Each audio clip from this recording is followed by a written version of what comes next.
Bon, normalement, ils vont retrouver la petite fille pendant le discours, donc l'alerte Amber va sonner pour tout le monde, là, non? Vous avez eu à midi l'alerte Amber? Oui. Vous voulez que je vous explique la plage? Peut-être plus tard, Hein. bon, Bon, parce que ça permettra peut-être de mieux comprendre vu la difficulté du problème. Madame la consul générale adjointe, monsieur le proviseur, madame la proviseure adjointe, mes chers collègues et amis, mes chers anciens élèves, je vais les nommer quand même, parce que je suis tellement content qu'ils soient là tous. Et je vais faire ça.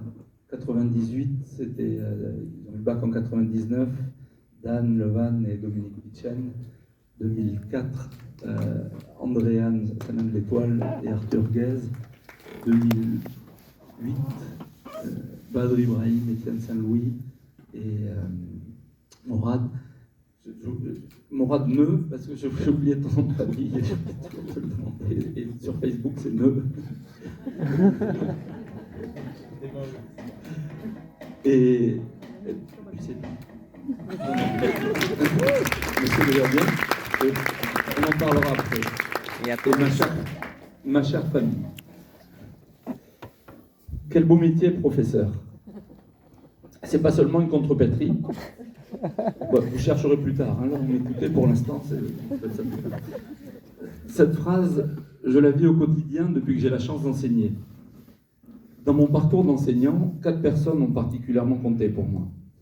Vous en avez parlé tout à l'heure, mon grand-père, Georges Rivet, il était professeur de français. Je l'ai toujours connu à la retraite, mais son travail perdurait à travers ses paroles. Il m'a toujours parlé de son métier avec passion et sérénité.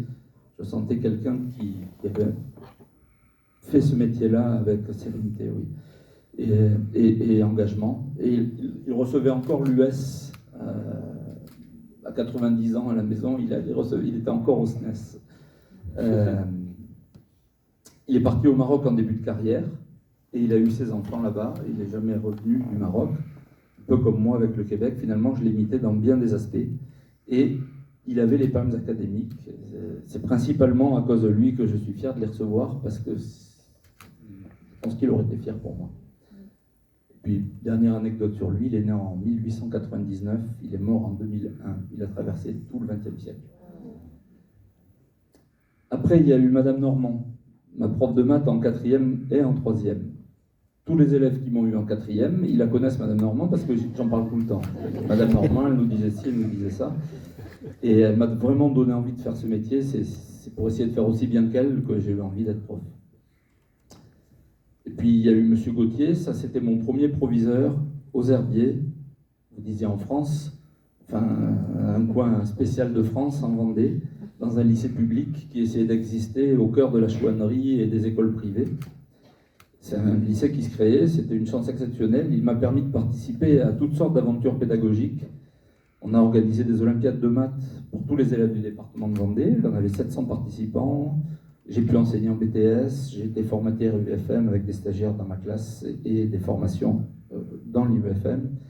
Et puis j'ai surtout pu intervenir au Greta, où j'enseignais dans un cadre un peu différent à des chômeurs de longue durée qui avaient retrouvé du travail en alternance et qui revenaient un peu à l'école et un peu au travail. Et c'était vraiment passionnant. C'est probablement grâce à lui que j'ai eu la chance inouïe d'avoir ce poste d'expatrié qui m'a amené ici et où je ne pensais jamais que je finirais ma vie. La 4e personne, elle est dans la salle. C'est une collègue avec qui j'ai vite partagé beaucoup de discussions pédagogiques quand je suis arrivé, au point de faire l'ultime partage, l'énorme tabou de notre métier. Elle est venue me voir en classe et surtout, je suis allé la voir. Vous en souvenez peut-être d'Anne et Dominique, puisque c'était dans votre cours qu'elle était venue. Je suis où? Oui, c'est là que je suis définitivement tombé amoureux d'elle. J'ai vu le meilleur cours que je puisse imaginer, encore bien mieux que celui de Madame Normand. Et depuis, j'essaye sans succès de faire aussi bien qu'elle. Avec elle, j'ai appris la bienveillance et l'écoute des élèves dans une ambiance sereine. Je suis retourné voir Hélène en classe cette année, à son cégep, et elle est toujours la professeure que tous les élèves rêvent d'avoir. Elle, c'est vrai, c'est pas comme ce que vous avez dit. Et ils le lui disent à chaque sondage de fin d'année. Je voudrais rajouter, dans les personnes qui comptent, mes 2 chefs préférés, M. Luix et Mme Chollet-Rust. qui ont réussi à redonner à CIMF son ambiance familiale. Après des années où les relations entre les professeurs et la direction s'étaient petit à petit énormément dégradées. Et on est revenu à un moment où on n'avait jamais perdu la joie de passer la porte de classe quand même, mais grâce à vous, on a vraiment retrouvé un immense plaisir de passer la porte du collège. À tel point que maintenant on en est au point où on accepte sans broncher toutes les couleuvres que vous nous faites avaler. Parfois il y en a des grosses, mais on accepte sans rien dire et avec le sourire, tellement on est content de venir ici. Je voudrais évidemment remercier mes collègues qui me supportent au quotidien, ceux de la salle des profs, ceux de maths, particulièrement Jean-Yves, Christophe et une pensée pour Gérald qui n'a pas pu venir. Tous les collègues qui ne sont pas profs et qui doivent supporter ma présence quand j'ai pas cours, comme Sylvain ou Corinne, sans qui le collège ne serait pas le collège. Mais revenons un instant quand même sur l'essence de cette phrase. Quel beau métier, professeur.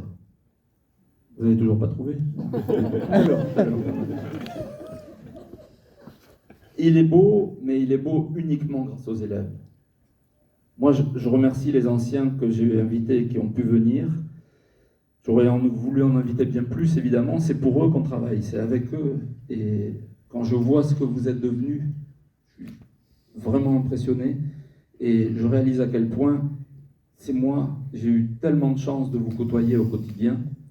9 heures par semaine pour certains d'entre vous. Vous m'avez bien plus apporté que ce que j'ai pu vous donner avec les quelques maths que j'ai essayé de vous transmettre. Votre jeunesse, votre vitalité, votre grande intelligence, encore intacte des vicissitudes de la vie, c'est plus votre cas maintenant d'ailleurs, m'ont au fil des années aidé à avancer et à me sentir jeune. Je ne réalise pas vraiment que j'ai 60 ans, et c'est grâce à vous. Et aussi grâce à mes enfants, grâce à mes 4 enfants, qui me donnent tellement de jeunesse, mais je les mets dans l'eau, puisque à part Thierry, ce sont tous des anciens élèves. Sébastien, je l'ai eu en seconde, Ludovic en première, et Amélia en terminale. Alors, ce que je viens de dire, ça vous inclut évidemment. Ce petit monde qu'est la salle de classe, c'est d'une richesse insoupçonnée pour ceux qui ne l'ont pas vécu. Il se joue tellement de choses qui dépassent largement la matière enseignée. Je parle souvent d'une famille quand je parle à mes élèves. Et quand je vois le plaisir intact de vous retrouver 20-25 ans après, ça montre que nous avons vraiment des relations de type familial. Dans une salle de classe, on se connaît d'une façon qui est impossible à atteindre et à comprendre pour ceux qui n'étaient pas dans cette classe-là. D'où la difficulté à accepter la présence taboue d'une personne étrangère pour venir nous observer, notamment. Je dis souvent qu'il ne me tarde pas la retraite. Je veux dire par là que j'ai toujours le même plaisir intact à retrouver mes élèves, notamment pour pouvoir les engueuler. Ça, je ne sais pas ce que je ferais quand j'aurais plus ça. Et ce plaisir est encore plus grand avec la chance d'avoir cette nouvelle matière, la NSI, ce qui m'a permis de quasiment changer de métier. Alors j'espère, mes chers collègues, que vous êtes aussi capables de dire « Quel beau métier, professeur !» et particulièrement à CIMF. Et pour ceux qui n'ont toujours pas trouvé la contrepétrie, bon, on en parlera au cocktail. Voilà, merci beaucoup. Bravo.